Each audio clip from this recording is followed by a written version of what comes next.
Yaw, yaw, yaw, yaw, yaw. Magandang araw mga kabote. Ito na naman tayo ngayon. Panibagong araw, panibagong vlog. Ako nga pala ulit si Oka, ang inyong delivery boy.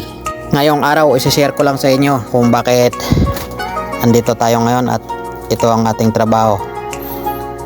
Dati, may trabaho tayo, nasa merchandising tayo. Dati, nag-start ako bilang isang merchandiser. Pero sa haba na panahon, syempre nagkaroon din tayo ng promotion, naging coordinator, hanggang sa naging account supervisor tayo sa isang agency handling pharmaceutical company. Pero sabi nga nila, kung may opportunity, i-grab natin ng isang opportunity na dapat kung saan tayo maging malaki ang kita at mas maayos ang ating hanap buhay, doon tayo. So napag-isipan naming mag-asawa na magnegosyo na lang kami, kaya sinabi ko sa kanya na aalis ako ng trabaho at magnenegosyo na lang kami. So nag-isip siya ng nag-isip kami kung anong negosyo ang papasukin namin. Ngayon medyo napunta kami sa yun nga, mga deboting negosyo, yung mga soft drinks, beer. So nagsimula kami ng negosyo na to ng year 2019, no. Umalis ako ng aking trabaho at ito bilang nagsisimula, siguro nangutang din kami ng punan, may mga taong nagtiwala sa amin at naayos naman namin yung pagpapatakbo nito para at least hindi kami masira sa mga taong nagtitiwala sa amin. Kailangan lang hands-on ka sa ganitong negosyo, no, kasi medyo mabigat nga. So ako ang taga-deliver, ako na yung taga-karga, taga-deliver. At minsan may mga struggle din sa mga ganitong negosyo, lalo na kung mawalan ka ng kasama o katuwang sa pagde-deliver. Dapat ready ka o di ka dapat sanay ka sa mga mabibigat na gawain para at least mawalan ka man ng tao kasamaan, kayang-kaya mo naman gawin lahat ng mga gawain na dapat ginagawa nila. So dapat ikaw mismo, ikaw may-ari, huwag mong isipin na mahihirapan ka. Kaya dapat laging malakas lagi yung katawan mo.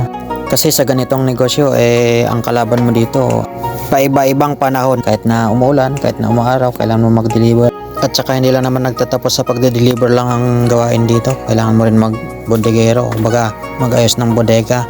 Kung may mga delivery, kailangan mo mag-receive ng delivery at mag-ayos ng loob ng bodega.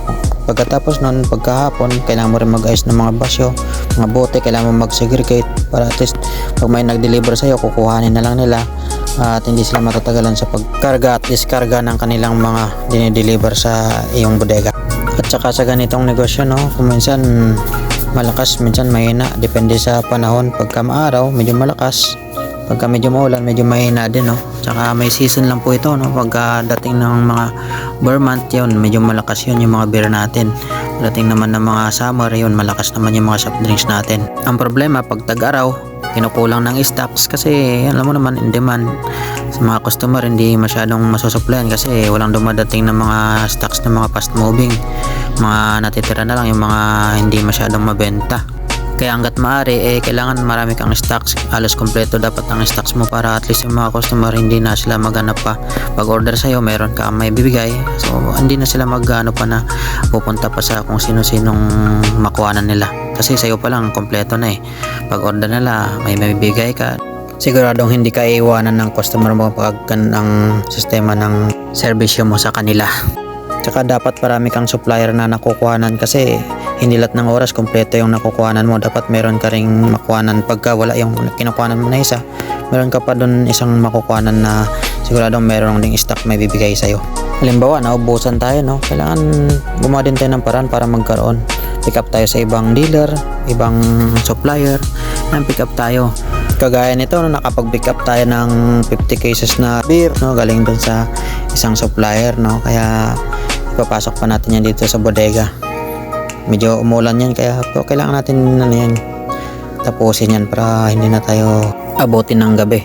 Kasi sa gabi meron pa tayong trabaho, guys. Pagkatapos ng deliver natin, meron pa tayong tindahan sa gabi.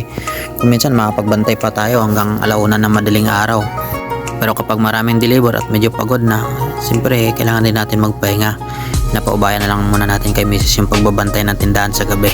Kaya mga kabote, kahit na nahihirapan tayo, go lang, kayang-kaya yan. Huwag tayong susuko. Darating din yung araw na medyo makakaluwag tayo at medyo kumagaan yung buhay natin. Kailangan natin ng sibag at tiyaga, di lang puro hilata. So maraming salamat mga kabote, hanggang dito na lang ulit tayo.